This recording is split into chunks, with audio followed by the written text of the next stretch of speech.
io sono Marco, sono originario di Frascati. Quando ho lasciato l'Italia non avevo nessuna pretesa, non sapevo neanche dove sarei finito. E infatti l'ho lasciata con l'intenzione di tornare, vado a vedere che c'è fuori e poi torno. Insomma, è tornato.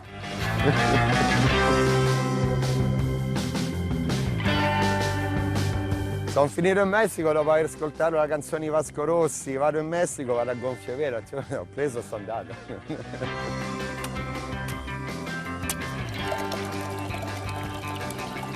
Agua de Dios, veramente. Nel 97 decisi di andare in Egitto.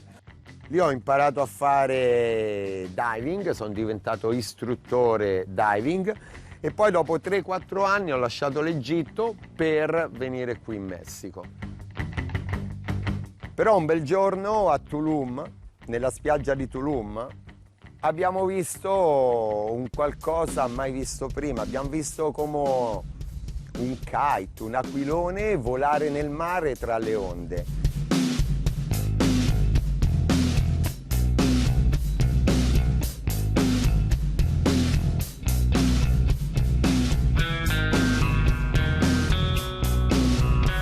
E da lì in poi la trasformazione è stata rapida. Da sott'acqua sono passato a galleggiare sulle onde.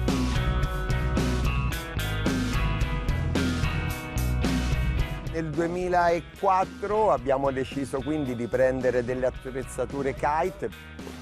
Oh, già c'è vento, dai che andiamo. Tanta gente si è avvicinata chiedendoci informazioni di come si chiamava lo sport, come potevano praticarlo. E così nel 2005 è nata quella che è stata la prima scuola, diciamo, della Riviera Maya. Questo è uno dei miei uffici. E l'altro ce l'abbiamo a poca distanza da qui. Andiamo a aprire la scuola, va, venite ragazzi. Aprire questa scuola di kite non è stato assolutamente facile. Diciamo che appena abbiamo aperto abbiamo ricevuto la visita e molto probabilmente il permesso di quello che è stato un uragano di livello 4-5 di nome Wilma.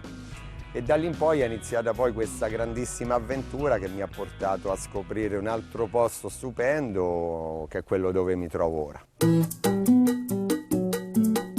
Cuyo è un piccolo pueblo, paesino di pescatori che 2, 3, 4 anni fa era ancora molto addormentato e poi sono arrivati i kitesurfisti. Abbiamo iniziato a far kite e ora piano piano si sta consolidando come un piccolo pueblo di kiters.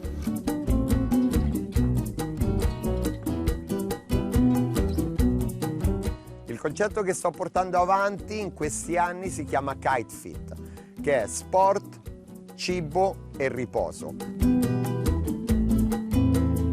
Mio padre, mio nonno, comunque la mia famiglia facevano un lavoro totalmente differente. Chi lavorava in banca, chi lavorava in un ufficio di un commercialista. E io sono venuto fuori così. Sinceramente ancora stiamo ricercando nei vari DNA quale era il mio progenito che aveva fatto un tipo di vita del genere. La fortuna nella mia vita ha contato tantissimo, perché comunque la fortuna aiuta gli audaci.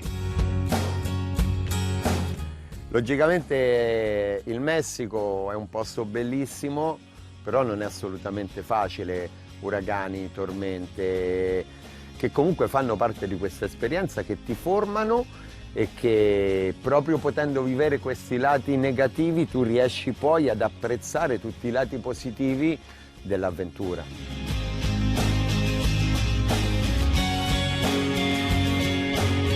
E poi guarda, io ritengo che la vita è come un'onda. Tutte le onde, anche le più belle, poi alla fine terminano sulla spiaggia. Quindi o in un momento o nell'altro dovrai girare e nuotare ancora alla ricerca della prossima onda.